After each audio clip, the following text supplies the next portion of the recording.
NUIS +2 mathematics പരീക്ഷയാണ് വരുന്നത്. ഏതെല്ലാം അധ്യായങ്ങളാണ് ഏറ്റവും പ്രധാനപ്പെട്ടത്? +2 പരീക്ഷയ്ക്ക് 60% അധ്യായങ്ങൾ മാത്രമാണ് പഠിക്കാനുള്ളത്. ഇതിൽ തന്നെ ആദ്യത്തെ ഭാഗം എന്ന് പറയുന്നത് 13, 14, 15, 16 ഈ 4 അധ്യായങ്ങൾ ഉൾപ്പെടുന്ന മൊഡ്യൂളിൽ നിന്നും 15 മാർക്കിൻ്റെ ചോദ്യമാണ് ഉണ്ടാവുക. രണ്ടാമത്തെ ഭാഗം ആൽജിബ്ര.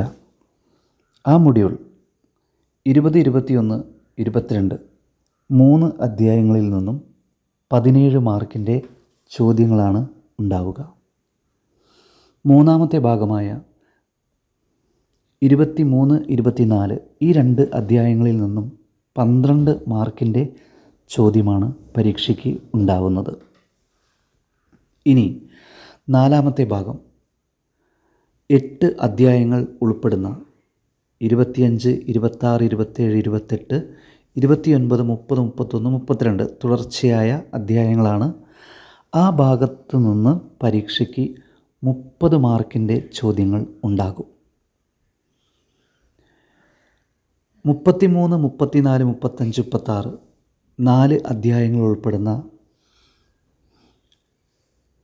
ഭാഗത്തു നിന്നും 17 മാർക്കിൻ്റെ ചോദ്യങ്ങൾ ഉണ്ടാകും. ഏറ്റവും അവസാനം കാണുന്ന 37, 38 ഈ 2 അധ്യായങ്ങളിൽ നിന്നും 9 മാർക്കിൻ്റെ ചോദ്യങ്ങളാണ് പരീക്ഷയ്ക്ക് ഉണ്ടാകുന്നത്. നിങ്ങൾ മാത്തമാറ്റിക്സ് പരീക്ഷ എഴുതുവാൻ ഉദ്ദേശിച്ചിട്ടുള്ള വിദ്യാർത്ഥികൾ നിർബന്ധമായും ഈ അധ്യായങ്ങൾ ഏതൊക്കെയാണെന്നും അത് മാർക്ക് ഏറ്റവും കൂടുതൽ മാർക്ക് വരുന്ന ഭാഗങ്ങളെല്ലാം കൃത്യമായി മനസ്സിലാക്കി കൃത്യമായി പരീക്ഷ പഠിച്ച് ഒരുങ്ങിയാൽ മാത്രമാണ് നിങ്ങൾക്ക് പരീക്ഷ പാസ്സാകാനായിട്ട് സാധിക്കുകയുള്ളൂ, പ്രത്യേകിച്ച് മാത്സിൻ്റെ കാര്യത്തിൽ. അതുകൊണ്ട് തന്നെ നിങ്ങൾ സെലക്ട് ചെയ്യുന്ന ഭാഗം അത് മനസ്സിലാക്കുവാനും പ്രത്യേകമായിട്ട് പഠിക്കുവാനും ക്വസ്റ്റ്യൻസ് എഴുതി തയ്യാറാക്കി പഠിക്കുവാനുമൊക്കെ പരിശ്രമിക്കുന്നത് വളരെ നല്ലതാണ്. സാധിക്കുമെങ്കിൽ മുൻ വർഷങ്ങളിലെ ക്വസ്റ്റ്യൻ പേപ്പർ ആൻസർ ചെയ്യുവാനും ഒക്കെ ഒന്ന് പരിശ്രമിക്കുക.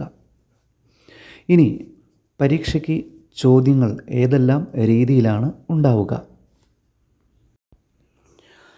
മൾട്ടിപ്പിൾ ചോയ്സ് ക്വസ്റ്റ്യൻ 20 ചോദ്യങ്ങൾക്ക് 1 മാർക്ക് വീതം ഉണ്ടാകും.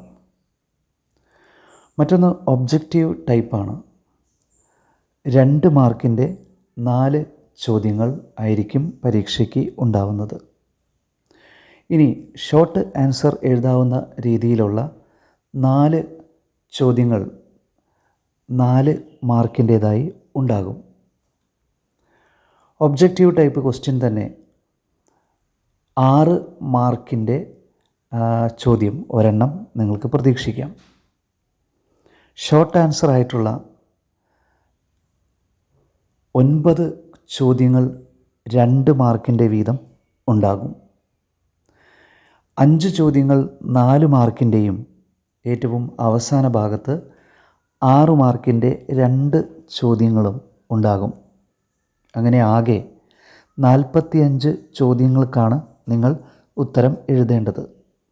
ഈ ഒരു പിക്ചറിൽ നിങ്ങൾക്കത് മനസ്സിലാക്കുവാനായിട്ട് സാധിക്കും. മാത്രമല്ല ഏറ്റവും പ്രധാനപ്പെട്ടത് കഴിഞ്ഞ വർഷങ്ങളിലെ ക്വസ്റ്റ്യൻ പേപ്പർ ആൻസർ ചെയ്യുന്നത് വളരെയേറെ നല്ലതാണ്.